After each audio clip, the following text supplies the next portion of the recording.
BBC Radio Kent Breakfast with John Warnett and Maggie Doyle. It's all here.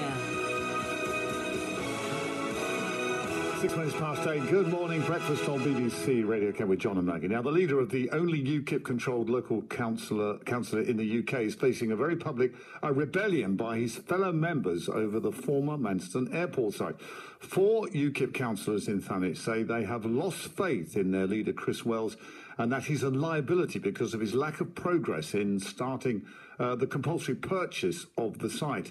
George Yerrell from River Oak, the company who are offering to be indemnity partners with the councils, says he can't see why there's a delay. We've been at this for 18 months, and we've been through a lot of delays and other problems, and we're still here. So we still want to go forward in a CPO with Thanet District Council as their indemnity partner, keeping them in a risk-free position.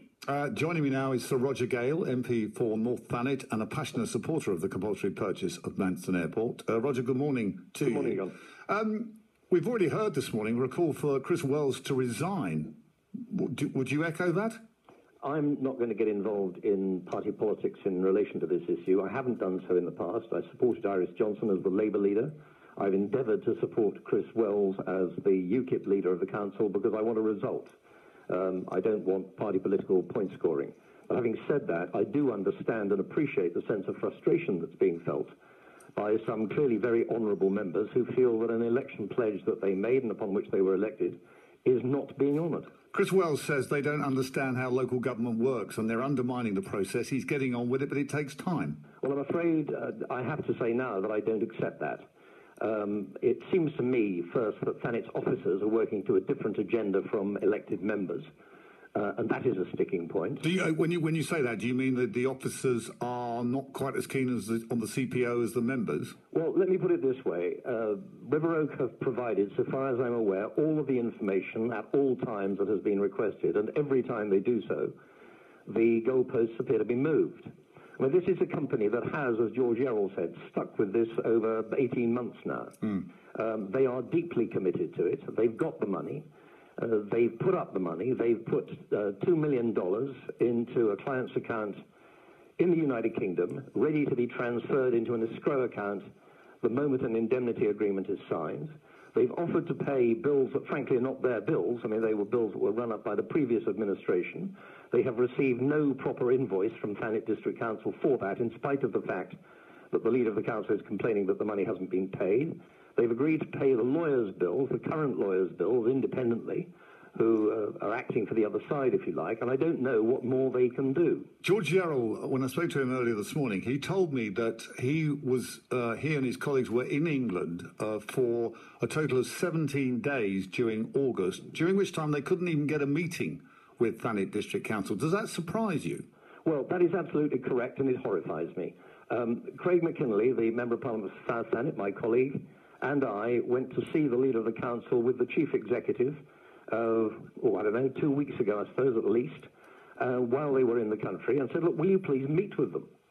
And the answer was no, we won't. We're leaving this to our lawyers. They were not even prepared to sit down around a table with their officers, with their lawyers, with River Oak's lawyers and River Oak's chief executive, not with Craig McKinley or myself, and to hammer out any points of detail. And they failed to do so. Just going back to what you were saying earlier, Roger, do you believe it's the officers that are the sticking point here at the council or the members? Well, I fear that the same officers who did not deliver under Iris Johnson's regime are now not delivering under this one. And we've got to get to grips with that. But having said that, the members run the council, don't they? Let me say this. In an article recently in the Isle of Thanet Gazette within the last couple of weeks, the current leader of the council said that he was not satisfied and he hadn't had details of potential investors. Now, I'm afraid that is patently untrue. There was a 2.5-hour meeting 6 weeks ago between the leader of the council and Niall Lawler, a director of River Oak, during which they met with one of the significant investors who's willing to put £20 million into this project. And the reason I know that is because that man came straight from a meeting in Thanet to me at the House of Commons because he wanted to assure himself of local political support for this at every level, and that obviously included Parliament. So to say that the money isn't there, to say that the guarantees haven't been given, the undertakings haven't been given, is completely wrong. And I understand entirely the sense of frustration felt by some of the leader's own colleagues when they say that they want to get on with this. So do I, so does Bob Bayford, the leader of the Conservative group, so does the Conservative group. We want to work together on this and move forward. What would you like to, I mean, what can happen now? I mean, I was, again, surprised when I spoke to George Yarrell earlier. He doesn't even have Chris Wells' phone number. Well, at this stage, I know even now they are willing to fly back across the Atlantic, and God knows they've spent thousands of pounds on airfares trying to do this, to sit round a table, to hammer this out, to sign the indemnity agreement, and they'd like to do it on the 2nd of September in time for the Council's next Cabinet meeting, at which the indemnity document could be signed. Now, I'm not interested in the leader of UKIP or the leader of the UKIP Council.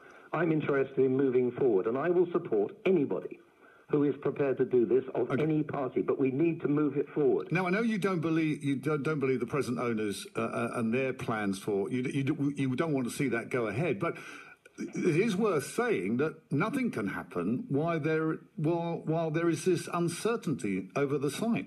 We need the compulsory purchase order. Complaints have been made, not least by the current leader of Kent County Council, that he hasn't seen the business plan. Well, just for the record, it's none of his business.